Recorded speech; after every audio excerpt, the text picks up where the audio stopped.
Olá, meus queridos ouvintes do nosso podcast Negócios TI Direito. Hoje vou falar sobre alguns insights que, na prática, são insights não tão surpreendentes assim, mas conclusões sobre o que vem acontecendo em todas as palestras, workshops, projetos de adequação LGPD que eu tenho participado, que eu tenho ouvido, que eu tenho assistido e que eu queria contribuir com, com algumas convicções que cada vez estão mais presentes no nosso dia a dia e que pode ajudar muitos de vocês aí que estão participando desses projetos, dessas jornadas LGPD aí, né, a ter mais força, mais argumento, enfim, mais, mais visão sobre o que está acontecendo. Mas não vou começar antes sem agradecer hoje de novo, vou agradecer a Mirla, uma das nossas ouvintes aqui, que gentilmente me mandou uma mensagem dizendo que o meu podcast estava sendo recomendado pelo Tribunal de Justiça do Estado do Rio Grande do Sul como uma fonte de consulta para estudos de LGPD. E, puxa, muito obrigado, Mirla, por ter enviado. Muito obrigado a todos vocês que me prestigiam e que provavelmente começam a comentar sobre o podcast, sobre a forma como eu abordo e a minha responsabilidade só aumenta, né? No momento em que o Tribunal de Justiça diz que o meu podcast pode ser uma fonte de consulta para debate sobre LGPD, além de ficar orgulhoso e feliz com isso, né? Eu só tenho a agradecer a vocês aí que me escutam e recomendam. Então, é isso. Super obrigado a todos. Vou continuar me empenhando ao máximo para poder dividir com vocês conhecimento, compartilhar conteúdos, enfim, opiniões, debates, entrevistas. Então, agradeço mesmo, tá? De coração aí a todos vocês. Bom, em relação à LGPD, eu tenho algumas convicções, algumas frases de efeito, obviamente, mas se quiserem, usem no dia a dia, repliquem essas frases de efeito, porque estas frases de efeito geram um potencial de melhor absorção para as organizações de várias coisas que a maioria das pessoas que não está estudando o tema não se dá conta e aí demora demais a avançar. Primeira, primeiro insight para vocês.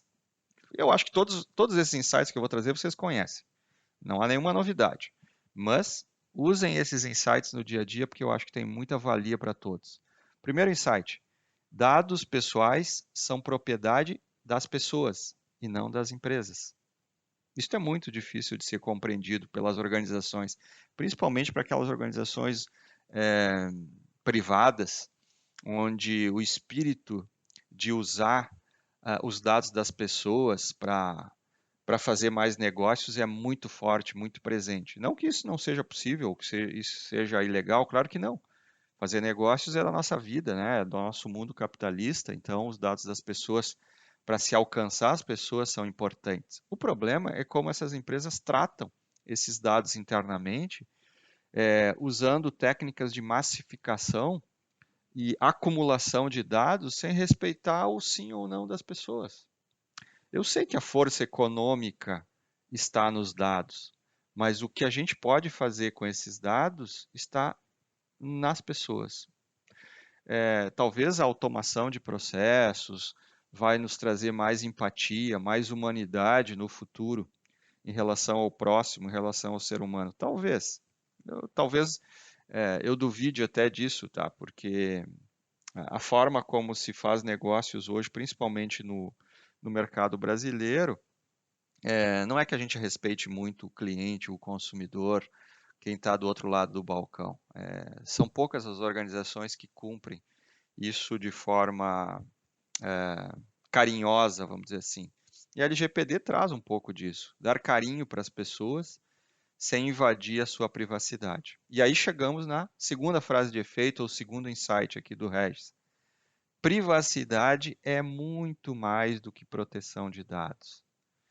Eu falei num episódio anterior que privacidade é aquele desejo de estar só, de estar consigo mesmo, na sua intimidade. E esses dias dando uma palestra, lembrei, né, que o nosso primeiro lugar de intimidade é o nosso ventre materno. Vocês já se deram conta disso? Quando a gente está dentro do nosso ventre, da nossa mãe, é um lugar mais privado possível do nosso início da vida, e talvez a gente passe toda a nossa vida buscando aquela privacidade que tínhamos no útero e que se perde quando desabrochamos para a vida e temos que enfrentar uma série de desafios, e a gente tenta voltar à privacidade muitas vezes. Mas veja, privacidade é mais do que proteção de dados, por exemplo, quando vocês estão lendo um livro. Já se deram conta que a experiência de ler um livro, ou de assistir um filme, ou, ou de tomar um refrigerante sozinho e estar com seus próprios pensamentos, nos individualiza? Ou seja, a privacidade individualiza quem a gente é. As nossas sensações e experiências são únicas, não é de mais ninguém. Não é do nosso cônjuge, não é dos nossos filhos, é nossa. Por isso que privacidade é muito mais do que proteger dados. Então, o que a gente precisa perceber é que eu preciso respeitar estes momentos íntimos das pessoas para entender o que é privacidade e para entender qual é o espírito da LGPD. Porque se eu respeitar a pessoa, eu atendo a LGPD. É simples assim. E aí entramos naqueles departamentos ou áreas que eu vejo nas organizações para o meu terceiro insight. As áreas que mais geram riscos para as organizações são marketing e comercial. Não é o RH. Ah, Regis, mas no RH eu estou vendo tantos processos judiciais hoje falando de ações trabalhistas que falam da LGPD. É verdade, são talvez a área do direito onde mais a gente tenha demandas judiciais num primeiro momento, mas não vão ser as mais custosas para as organizações. Por quê? Porque se a organização tem a empatia com o seu colaborador, com o seu funcionário, e ela protege os dados, e eu entendo que a maioria das empresas tem isso em relação às pessoas que trabalham com elas, mesmo as ações trabalhistas que estão vigorando, vão ter pouco apelo econômico de multa. Por quê? Porque pouco vai se provar danos das pessoas. Muito pouco. Mas o dano, sim, que a gente pode gerar para as pessoas está no mundo do marketing, no mundo comercial. É aquela violação do telemarketing, do spam exagerado, da coleta obsessiva de dados em lojas sobre profissão, nome dos filhos, data de aniversário. Desculpa, mas não faz nenhum sentido quando tu vai fazer uma compra no shopping te pedir esses dados. E veja, ninguém se importa, né, do ponto de vista de organização ainda. Aí sim, talvez entre o papel da ANPD para regular um pouquinho desses abusos, né? Mas enfim, então é um insight. Terceiro insight, ou melhor, quarto insight aqui.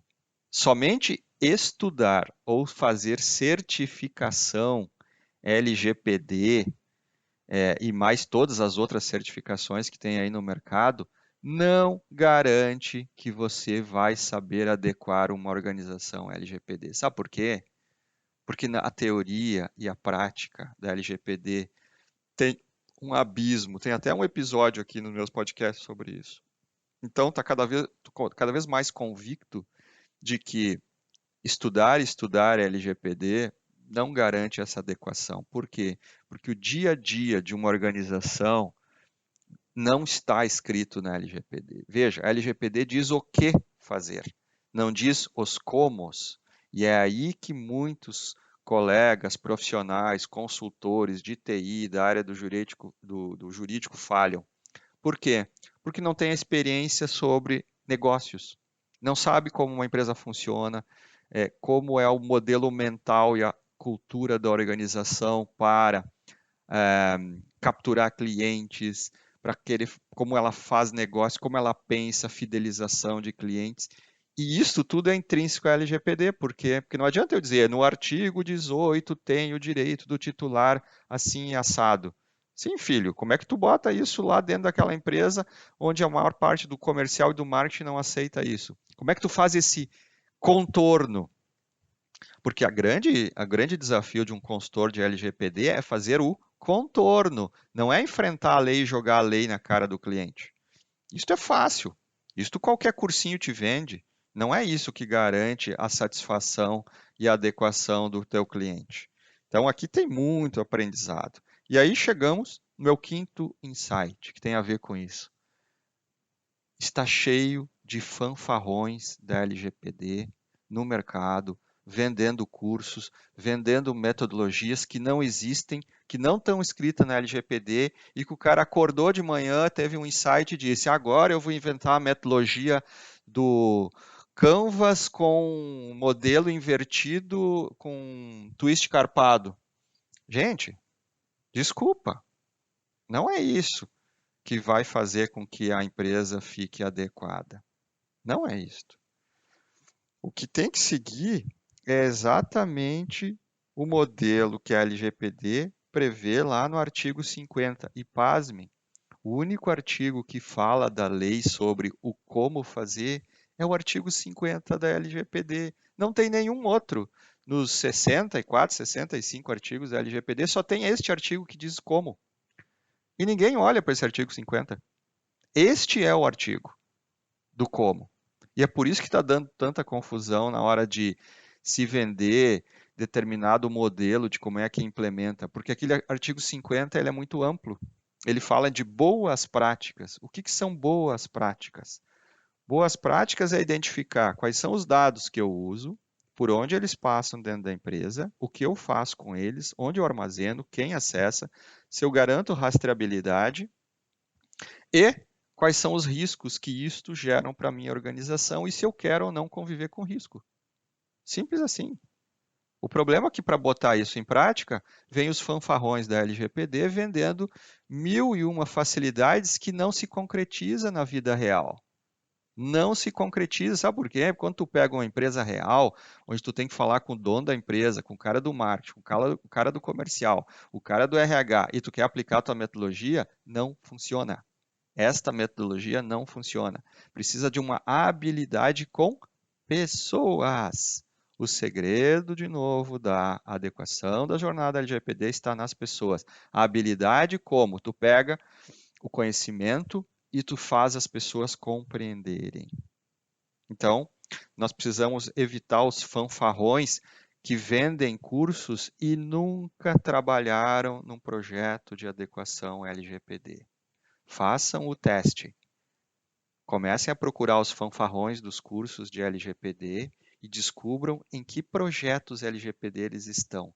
Vocês vão descobrir que eles não estão não, em nenhum. Sabe por quê?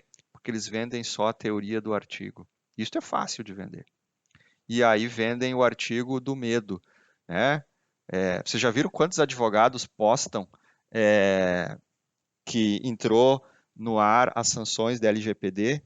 Como forma de dizer, ao vender medo para o público, ele vai me procurar para eu tirar o medo dele. Desculpa, é uma estratégia equivocadíssima.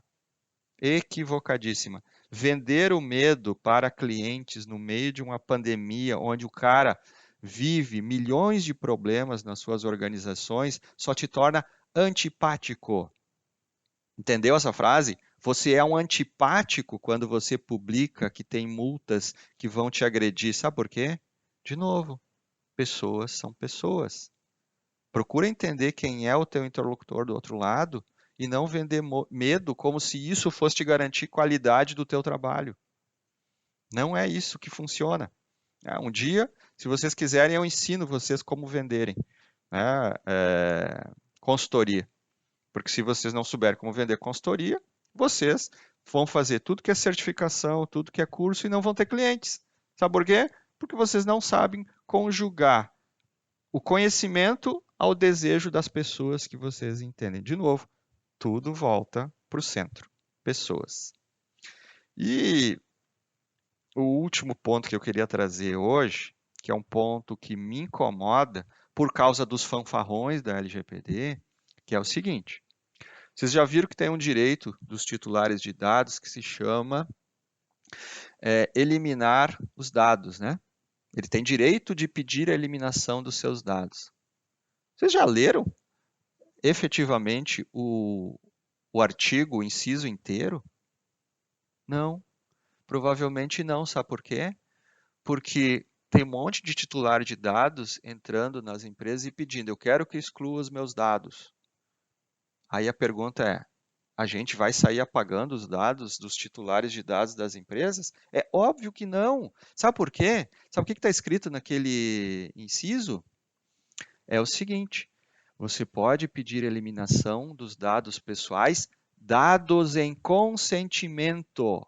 Então, as empresas, as organizações só podem apagar os dados que foram dados em consentimento, nenhum outro. Então, este direito do titular dos dados de pedir que apague todos os dados não existe. Não existe, não está escrito na lei. Só que as pessoas já, né, baseado nos cursos fanfarrões da LGPD, aprenderam que o titular pode pedir qualquer coisa, pode apagar, pode... Não é verdade.